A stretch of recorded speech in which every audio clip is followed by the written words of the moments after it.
this is Nayalla. Thank you so much for joining me again today.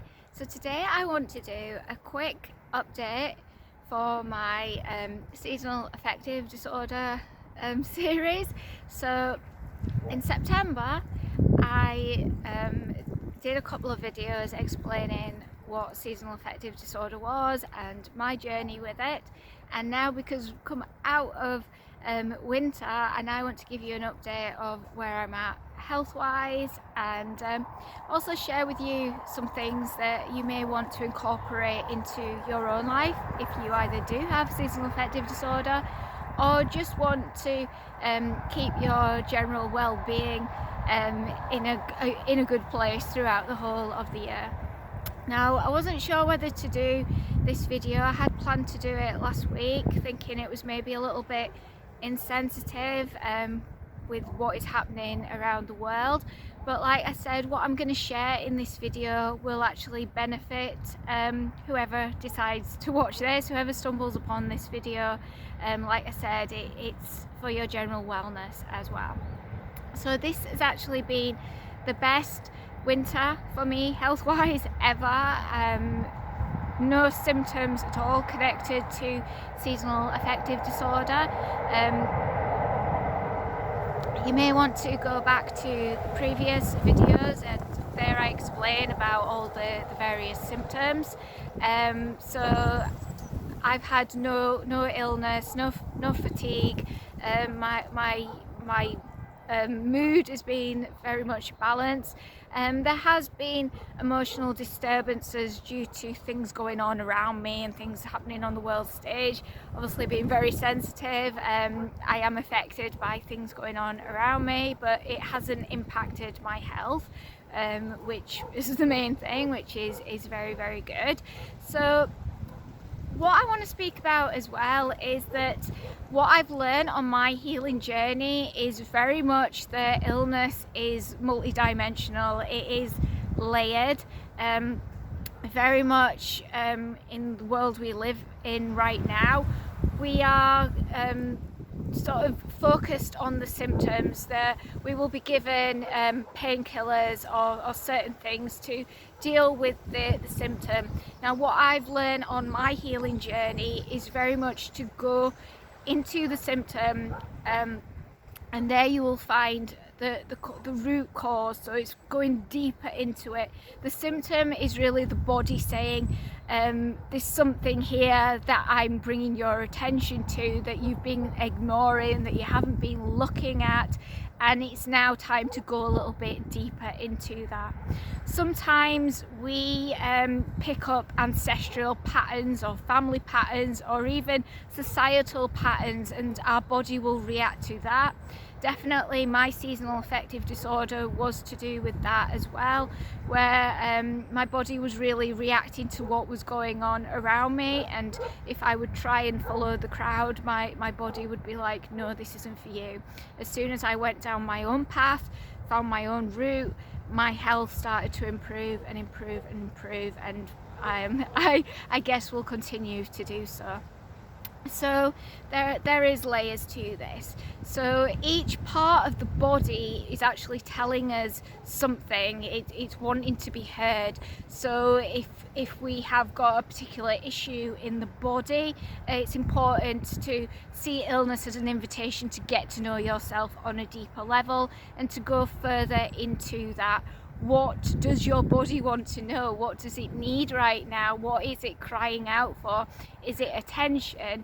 Is it rest? Is it nourishment? Is it just to be heard? Is it to be understood? So the deeper relationship we have with our body, then the easier it is to get back to wellness much quicker.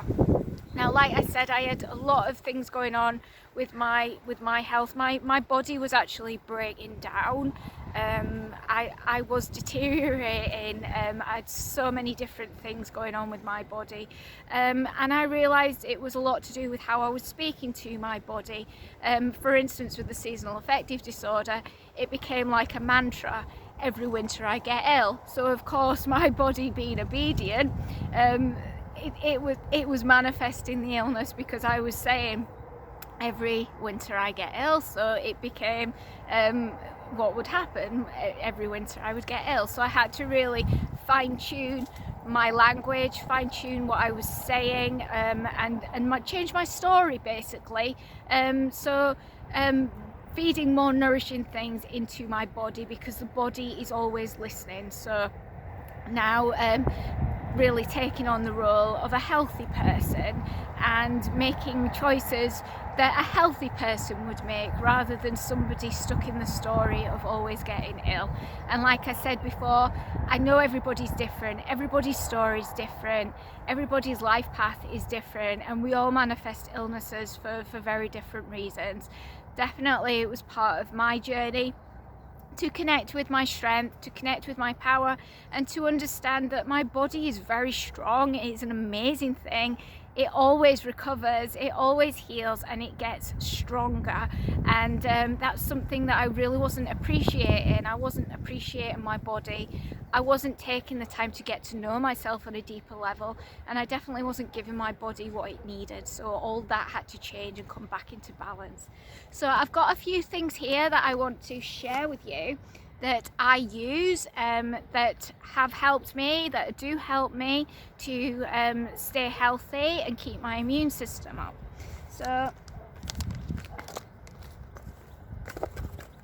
first of all is cacao. You can get this from most supermarkets now. Most places do it. In the UK, Tesco do it, Lidl's, Aldi, and your general good health stores will do it. I haven't had a lot of money for many years, and it is affordable. It's something that you can fit in with a budget. For any of you that don't know about cacao, it is raw chocolate. So you can make it a drink or include it into your food. Just trying to find what. Okay, so it says it's high in copper and a source of magnesium, potassium, and supports your energy and immunity. And it definitely helps with fatigue. It's helped me to stay on a level. You know, if you perhaps don't want to use caffeine anymore, and maybe want to cut down on coffee, this is a great substitute. You can make your own chocolate with it as well, vegan chocolate, which is very easy to do, and something that I enjoy eating and my family enjoy eating as well. So for any of you that don't know what it looks like, I've got a little spoon here, so hopefully it's not going to fly off the spoon when I show you it. So there we go. It's just like hot chocolate drink basically. It does taste slightly more bitter, obviously, because it hasn't got added sugar, which a lot of cocoa powders have. So you can sweeten it up with maple syrup or honey or something that you enjoy there. So there's that there. And then I've got maca powder, which is again something that you can find from most supermarkets now, pretty affordable as well. If you're on a budget, this is something you can get. Haven't got a lot in here, so try and get a little bit here for you. See? So that's what that one looks like. So what I will do in the morning now, and what I've been doing for a while, is I'll put a teaspoon of the maca powder and the cacao in with my chai tea in the morning, and that really helps me. So the maca powder is a source of riboflavin, vitamin B2, and helps reduce tiredness and fatigue. And something that I came across in September actually, which is new to my diet, is reishi mushroom powder. And you can get this dried as well and make tea out of it, and this powder you can actually add to many foods as well. And it's really interesting because if you are vegan or vegetarian and you still want quite a beefy, meaty taste, to say bolognese or lasagna, if you add this, it gives the meaty taste to it. So that's what that one looks like there. And I will have that in a drink as well. I add all three together now. This very much helps with the immune system, and again with fatigue, so really just helps your general wellness. What I've started taking as well is this, which is vitamin C, D and zinc, and this is in a little powder as well, and this again is very affordable. So you get a little spoon with it, and it's just like this white powder, so you mix that with water as a drink and have that daily.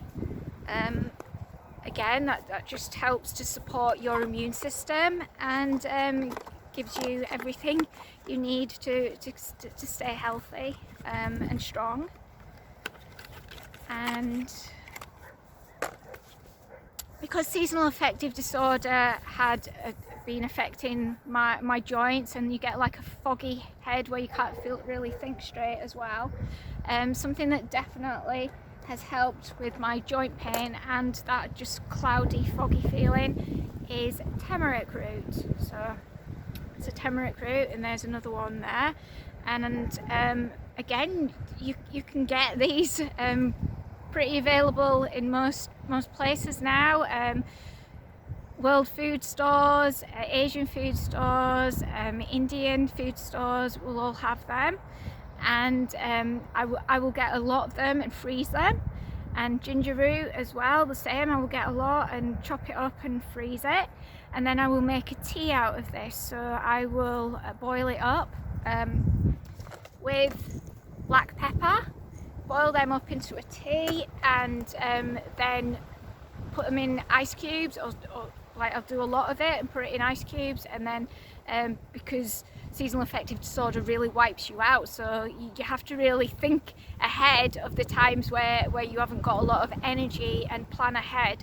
So it would be easy just to get an ice cube out, mix that with water, and then you've got your tea there ready.